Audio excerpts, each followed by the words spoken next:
Hi, I'm Joe Hilferty, and welcome to my channel, The Appliance Review. If you like to learn interesting facts about, interesting and useless facts about appliances, you've come to the right place. And today we're going to talk about the BlueStar Range, and is it easy to clean?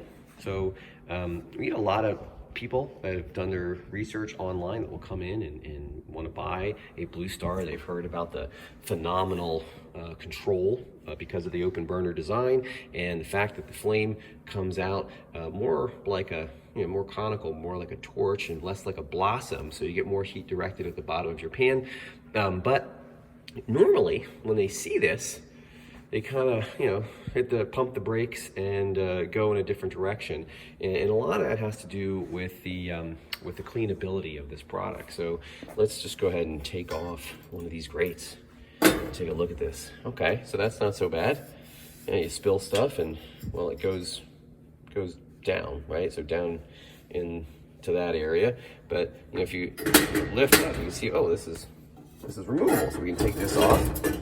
Really heavy. I'm going to try and do this with one hand. Not so bad, right? I guess you could take this over to the sink and you could probably scrub this down and maybe even oil it up with some olive oil and then dry it off and have it look nice and pretty. But below that is, I think, where people start to get the heebie-jeebies, right? So you got all this stuff down there. Let's take another one off and take a look. Let's see what it looks like back here. You can see more gas supply lines and igniters, or sparkers, as Trevor says at Eurostoves in Boston, Spaka. So these, you can. What's nice about this is, especially if you're a hipster and you want that really cool, basic design that really performs wonderfully with an old-fashioned look. I've seen these burners. I think if you go on eBay and you look for Griswold cast iron, or antique Griswold cast iron, Griswold back in the early 1900s, you could get little kind of camp stove burners that I'm reasonably certain look identical to these things. I think this burner design has been around forever. I've been told that it was in the Chambers ranges many years ago. Chambers, if you didn't know this, that's what inspired Fred Carl to make the first Viking range. He was trying to make a range similar to his mother's Chambers range. Now you can see there is a pan down here, and if you look at the front of the range, you've got a drip tray that comes out. And in that drip tray, which is quite dusty and needs to be cleaned, gross, you've got these removable little liners. So hypothetically, if you had a spillover, you could go in, I'm gonna try to get my finger in here, they should give you a little handle or something, and take out that liner and be able to clean it at the sink. So that makes some of the cleaning easier. The reality is that once this cover is here, you're going to, the spill is going to be directed and hit only on certain areas. Hopefully you're not having massive spillovers all the time. If you're the type of person that's a frittata and boils things over, this probably isn't the range for you. Or maybe it is, because here's what you got to remember. Even if you are a frittata and you have big spillovers all the time, what happens there normally on a seal burner setup, and I'm gonna go over to this Decor, which looks like should have seal burners. I think Decor is one of the first companies to have seal burners.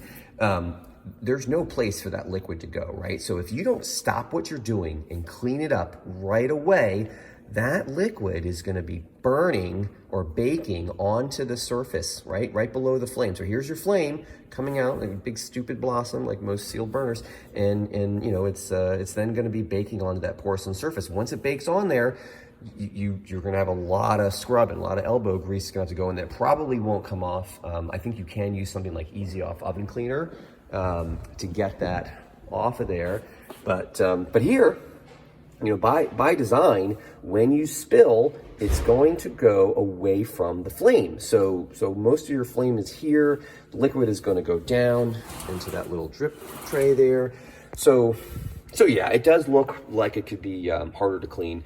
I feel like a good, and you can get these really nice things like nylon, cast iron, scrub brushes. You know, you can take this over to the sink where, you know, on the seal burner setup, you're going to have to go back over and take everything over to your range and clean it. So this does have some cleaning advantages. Now, there's a lot of crevices, right? A lot of things just for everyday stuff. So even if you're not a frittata and you don't have spillovers all the time, you know, you will have some things that splatter and that are going to get in there. Now, once you remove the grate housing, or whatever we're going to call this burner bowl, you know, you're going to have some crevices and stuff to clean. But honestly, I don't think it's that bad, and I do love this. I'm not a big fan of their ovens. I think they only do gas ovens because their electric ovens were not that great and were not super accurate. They're gas ovens because gas ovens are not as accurate as electric ovens, are probably not that great. So if you do a lot of baking, I would say, you know, consider getting a Range-Top, right? So there's the top of this, and then supplementing with some really nice Wolf or Miele or Monogram or Thermador, whatever, double ovens.